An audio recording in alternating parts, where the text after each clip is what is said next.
పల్నాడులో రాజకీయ కక్షతో వైఎస్ఆర్సీపీ కార్యకర్త రషీద్ దారుణ హత్యకు గురయ్యాడు. వినుకొండలో కొబ్బరి బోండాల కత్తితో మాటు వేసి నడి రోడ్డుపై విచక్షణారహితంగా దాడి చేశారు టీడీపీ నేత తమ్ముడు. నిందితుడు పట్టణ తెలుగు యువత నాయకుడి తమ్ముడు జిలానీగా గుర్తించారు. వందల మంది జన సందోహం సమక్షంలో పాశవిక ఘటన జరిగింది. అయితే హత్యపై విచారణ జరగకుండానే వ్యక్తిగత కక్షలే కారణమని ఎస్పీ ప్రకటించారు. వ్యక్తిగత కక్షల వల్లే పల్నాడు జిల్లా వినుకొండలో రషీద్ అనే వ్యక్తిని జిలానీ అనే వ్యక్తి నరికి చంపాడని జిల్లా ఎస్పీ కె శ్రీనివాసరావు తేల్చేశారు. మృతుడు వైఎస్ఆర్సీపీ కార్యకర్త. చంపిన వ్యక్తి టీడీపీలో స్థానికంగా క్రియాశీలకం. అయినప్పటికీ వ్యక్తిగత కక్షల వల్లేనంటూ ఎస్పీ గంటల వ్యవధిలో స్పష్టం చేయటం గమనార్హం. ప్రభుత్వ పెద్దల ఒత్తిడి వల్లే ఎలాంటి దర్యాప్తు లేకుండానే నిర్దిష్టమైన నిర్ణయానికి వచ్చినట్లు తెలుస్తోంది. వినుకొండలో 144 సెక్షన్ అమల్లో ఉంది. ఇద్దరి మధ్య ఉన్నటువంటి వ్యక్తిగత కక్షలే కారణంగా కనబడుతుంది. ఇటువంటి ప్రజలు దీన్ని గమనించి ఎటువంటి శాంతి భద్రతల సమస్యని తలెత్తనీయకుండా చూడాలని చెప్పడం జరుగుతుంది. ఇటువంటి చర్యలకు పాల్పడే ప్రతి ఒక్కరికి కూడా కఠినమైనటువంటి హెచ్చరికలు అయితే చేయడం జరుగుతుంది. పోలీస్ నుంచి కఠినమైన చర్యలు కూడా తీసుకుంటామని చెప్పి ఖచ్చితంగా చెప్పడం అయితే జరుగుతుంది. ఇప్పటి నుంచి ఇక్కడ 144 సెక్షన్ని అమల్లో పెడుతున్నాము. వినుకొండ పట్టణం నడిబొడ్డున అతి కిరాతకంగా నరికి చంపిన ఘటన దారుణం, అమానుషమని ధ్వజమెత్తారు వైఎస్ఆర్సీపీ నేతలు. రాష్ట్రంలో టీడీపీ గూండాలు నరరూప రాక్షసుల్లా తయారయ్యారని ఎక్స్ వేదికగా ధ్వజమెత్తింది వైఎస్ఆర్సీపీ. వైఎస్ఆర్సీపీ నాయకులు కార్యకర్తలపై విచక్షణారహితంగా దాడులకు తెగబడుతున్నారంటూ మండిపడింది. టీడీపీ హత్య రాజకీయాలకు పరాకాష్ఠ అని మాజీ మంత్రి అంబటి రాంబాబు మండిపడ్డారు. టీడీపీ హత్య రాజకీయాలతో మళ్లీ పల్నాడులో ఫ్యాక్షన్ పురుడు పోసుకునేలా ఉందని గురజాల మాజీ ఎమ్మెల్యే కాసు మహేష్ రెడ్డి ఆందోళన వ్యక్తం చేశారు. టీడీపీ హత్య రాజకీయాలు చేస్తే ఊరుకోబోమన్నారు. వినుకొండ మాజీ ఎమ్మెల్యే బొల్లా బ్రహ్మనాయుడు కూటమి ప్రభుత్వం వచ్చాక రాష్ట్రంలో కిరాతకం రాజ్యమేలుతోందని వైఎస్ఆర్సీపీ మైనార్టీ విభాగం నాయకులు ఖాదర్ బాషా, ఎమ్మెల్సీలు ఇసాక్ బాషా, మరి రాజశేఖర్ మండిపడ్డారు. మరిన్ని వివరాలు మా ప్రతినిధి అశోక్ లైవ్ ద్వారా అందిస్తారు.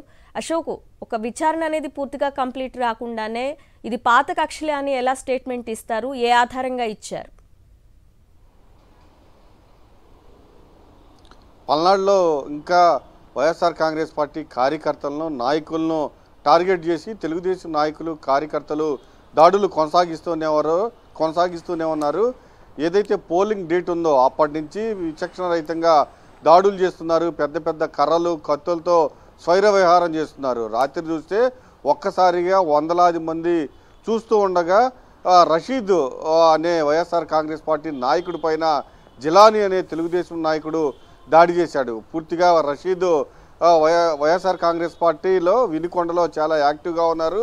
ఆయన వినుకొండ వైఎస్ఆర్ కాంగ్రెస్ పార్టీ యోజన విభాగానికి నాయకుడిగా ఉన్నారు. పార్టీలో చాలా కీలకమైన పొజిషన్లో ఉన్నారు. ఆయన వినుకొండలో చాలా యాక్టివ్గా ఉన్నారు. మొన్న జరిగిన ఎన్నికల్లో కూడా ఏజెంట్గా ఎవరు లేకపోతే ఆయనే ధైర్యం చేసి ఏజెంట్గా కూర్చున్నారు. దాంతోపాటుగా పూర్తిగా ఎప్పటికప్పుడు తెలుగుదేశానికి కౌంటర్ ఇస్తూ ఉన్నారు. పార్టీలో చాలా చురుకుగా పనిచేస్తున్నారు. ఖచ్చితంగా ఇతన్ని టార్గెట్ చేశారు. ఎప్పటి నుంచో ఇతని పైన దాడి చేయాలనుకుంటున్నారు. దీంతోపాటు ఇతనితో ఏం కాదు, వీళ్ళకి ఒక టీం ఉంది, చాలా యాక్టివ్గా పనిచేస్తారు వీళ్ళంతా.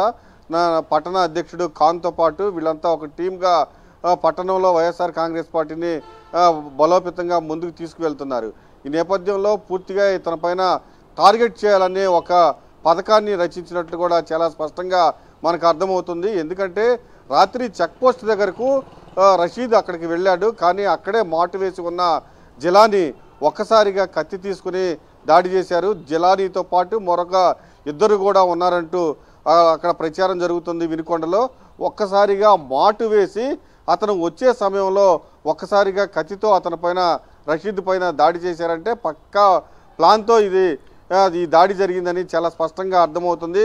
ఒక్కసారిగా కొబ్బరి బోండాల కత్తితో రషీద్ పైన జిలానీ, తెలుగుదేశం నాయకుడు జిలానీ పైన అటాక్ చేశాడు. రషీద్ చెప్తూనే ఉన్నాడు వదిలేయమని, కానీ ముందు 2 చేతులు నరికేయడం జరిగింది.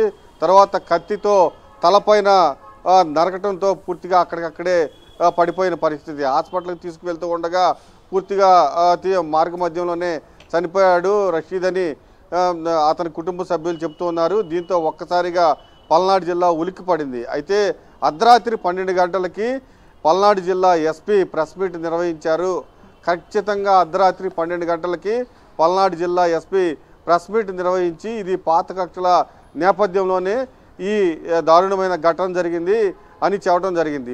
పూర్తిగా విచారణ లేకుండా ఇది పాత కక్షల నేపథ్యంలోనే జరిగిందని చెప్పడం అందరినీ విస్మయం గురి చేస్తుంది. ఖచ్చితంగా వైఎస్ఆర్ కాంగ్రెస్ పార్టీ నాయకులైతే వైఎస్ఆర్ కాంగ్రెస్ పార్టీ నాయకుల్ని టార్గెట్ చేసి హత్యలు చేస్తున్నారు, దాడులు చేస్తున్నారు. ఖచ్చితంగా ఈ ప్రభుత్వాన్ని మూల్యం చెల్లించుకోవాల్సి వస్తుందని హెచ్చరికలు చేస్తున్నారు. అయితే ఖచ్చితంగా ఇది ఒక పథకం ప్రకారం రషీదును చంపడానికే ప్లాన్ చేశారు అని చాలా స్పష్టంగా అర్థమవుతుంది. ఈరోజు పట్టణంలో 144వ సెక్షన్ ప్రవేశపెట్టడం జరిగింది. ఖచ్చితంగా బయట వ్యక్తులు ఎవరు రావద్దని కూడా చెప్తున్నారు. ఒక్కసారిగా ఏదైతే రషీద్ పైన దాడి చేయడంతో ఒక్కసారిగా వినుకొండ ఉలిక్కి పడింది. Right Ashok, thanks for the details.